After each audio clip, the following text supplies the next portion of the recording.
Hello everyone and welcome to my channel, All Things Fashion with Aisha, where we discuss fashion, beauty, and lifestyle tips. This video, as you can see from the title, is going to go under the lifestyle because I'm going to discuss with you the importance and encourage you all to learn more about ESL, English as a second language students, ELL, English language learners, and bilingualism, knowing two languages, because that is so important right now in America. So to give you a little bit about myself so you guys can know my credentials, I have studied in two countries. I've studied in Spain and I've studied in Ecuador for full summer semesters. I am conversationally fluent in Spanish.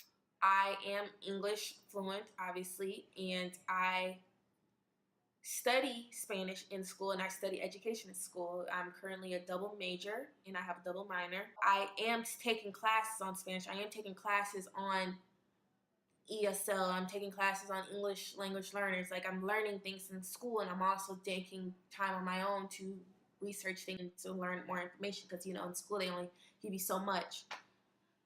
I aspire to be a ESL or ELL school psychologist, meaning I will be working with students that predominantly don't speak English and helping them acclimate into the English public schools. Also want to help students with mental, social, and physical disabilities. So those are my personal goals and aspirations. This video, as a disclaimer, is all of my opinions, meaning that you obviously don't have to follow these and you don't have to believe in them. You can do your own research. I will link below different websites that are accredited that you can use this information, that if you want to look up more on your own. This is just things that I think people should know and things that people are doing, such as discriminating against people who don't speak English. Anyways, let's start with the myths about learning a language. Okay, so first off, people think that it's easier to learn a language before you're 13. For whatever reason, some people have put out there that that is a true statement. First off, no. It is hard to learn a language no matter how old you are. It takes time, dedication, and you have to have the drive to learn it. Like, you have to practice it every day or else you're not going to learn it. And they say it takes like 2 to 5 years to learn a language being completely submerged, meaning if you are Korean, you have to go to an English-speaking country and be speaking with people, learning it, reading the writing it, to learn that language between 2 to 5 years. So to expect students who are coming from a different country or families from different countries to learn English in such a short time, no, those people are not going to learn that language in a quick time. It takes a long time. And you parents out there who say, oh, my kid's 14, I don't think it's worth me signing them up for classes in school that are different languages. Yes, it is. It doesn't matter how old they are. They can still learn the language as long as they have the time and dedication to put into it. Also, people out there think acquisition versus learning are like things that they can do separately. They need to be done together, meaning grammar and vocabulary and memorization for those teachers out there who are hurting these kids that in school that don't know English. You cannot just force feed vocabulary, grammar, spelling. They're not going to learn the language that way. You have to include other things into that. And that's from Passion, and you can see that link below. I'll link his book if you want to read that. You have to include everything you would for a normal English speaker in school into that foreign language program. You have to make it so that you can teach those students the same way you teach the English students. You just have to change it up so it fits with their needs. You can't just force grammar and phonics, hooked on phonics. Like, they're not going to learn a language that way. I didn't learn Spanish from repeating hola, hola, hola. I learned Spanish from taking conversation classes, doing Spanish speeches, going to the country, living with the host family 2 times, random strangers, and having to speak with them every single day just to get from plan A to plan B, because there's things I don't know, and I learned so much from living with them. Let's discuss the demographics and facts about America, and let's dispel those myths you guys have out there. So America is the richest linguistic country in the world. That's kind of obvious because we are home of the free. People come here to escape political abuse and tyranny, and you can name it. They come here to escape those things. So obviously we're going to have a country where there's so many different languages spoken and read, and it's amazing. I think that's so beautiful how we are like that. But yet there's so many of us who are against that, and I don't understand why. Why aren't we accepting foreigners? Why are we saying that you have to speak English to live here? Why are we saying they cannot speak their own language? 1/3 of students in 2025 will not speak English in the US prior to kindergarten. So 3 kids out of every 3-kid group in a classroom. Normally classes are about 21 kids in a suburban school where they can handle and control the size of the school. So 7 of those kids in that classroom will not even speak English in the year 2025. It is 2017 now. That is not far at all. Not far at all. 8 years. Are you prepared for that? Do your kids know another language?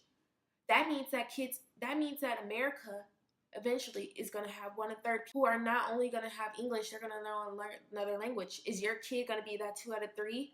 Who do you think the employer is going to hire? That kid that knows 1 language or that kid that knows 2 languages? Okay. California has the highest percent of English language learners, meaning they have the most students in the country that are not fluent in English. They are learning English in the public schools, in the private schools. Mostly public, because that's where the majority of ELL learners go, in public urban schools. More because of the politics and, institutions like racism and the poverty rates with that. That's like another story I would have to talk about in another video. However, and currently that highest percent of speakers is Latino, Hispanic, Spanish speakers. But then you have New York, who there is such a huge mix of languages: German, French, got Mandarin, Korean, Japanese. That's what's going on in New York. In California, they just have they have all those as well, but it's normally either Spanish or English. California has the highest percentage of Spanish-speaking Americans or foreigners. So if you're going to go to California and you're going to say stuff like, I shouldn't have to press 2 to speak in English to a customer service agent, why wouldn't you? Knowing that half of the population is speaking Spanish. They don't know English. And do we want them to suffer? Do we want them not to be able to speak with customer service just because they don't know the language? No. Why would we want them to suffer just because of that reason? That makes no sense to me, how people out there are discriminating against people who don't know a language that takes 5 years minimum for some people to learn. And that's with complete submersion. Some of these people don't have time to learn language. They have to work and support their kids in these minimum wage jobs that we are only allowing them to have because they don't know the language. So it's like no room for them to grow and to learn that language. And what I say to you, parents and family members out there, what can you do? One, you can sign your child up for another language: Spanish, French, German. Preferably Spanish if you think you want to live in America, and French, German if you want to live in a different country. Do you even have the option? I know some of you out there are like, I don't have any way to sign my kid up for another language. I don't have the resources. I don't have the time. I don't have the money. The school system doesn't offer a language for my kid to learn. Look it up. Know the laws. Know your rights as parents. Know what you should be getting from the public school system. Do you have anywhere in your community that offers classes for another language? Save up for that. Maybe instead of buying McDonald's every week, you can cook at home and save that McDonald's money, or save that Air Jordan money or save that Michael Kors money. Sign your child, sister, brother, cousin up for some classes, or just encourage them to take the classes at school that are offered for foreign language.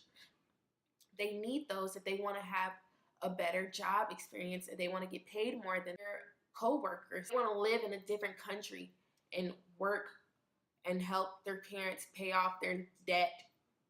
Stuff like that is just amazing to be able to do just because you can speak two languages. Jobs are snatching up people who can speak two languages left and right in America because there's so few of us who can. And that's kudos to you all who have parents who brought you here and they spoke one language and you learned English through that way. Congrats, because some kids still either choose one or the other language. They don't embrace both of them. So awesome. That's awesome if you do. And I will link some videos below of resources for you all if you want to learn more about English language learning and what are you doing to help this situation. Are you encouraging your sisters to learn another language? Are you asking your mom, why shouldn't they speak Korean if they're in America? How is that hurting you, mom? Mom, are you gonna pass that law this next coming election that says English should be the language of this certain state? Why? Why shouldn't there be other options for people so they can read the laws of the land? Just because they don't speak English doesn't make them dumb. They just haven't learned language yet, or they choose not to because they have that right. We should encourage and vote for non-English laws. Like, why does the state of Michigan have to have English as the main language? Why? Why is that? And we're America, and we are supposed to be accepting of all people. We shouldn't have English-only laws. There should be laws that will accept all kinds of people. Why should there not be signs on the highway in Spanish in places like LA where majority of the people there speak Spanish? People think that it's English. No, the majority of people in LA speak Spanish. That is the second most populated Spanish-speaking city other than Mexico City itself. So you go from Mexico City, then you go to LA with the highest population of Spanish speakers. Why doesn't that add up? Why are we having English-only laws passed in places like LA and New York City?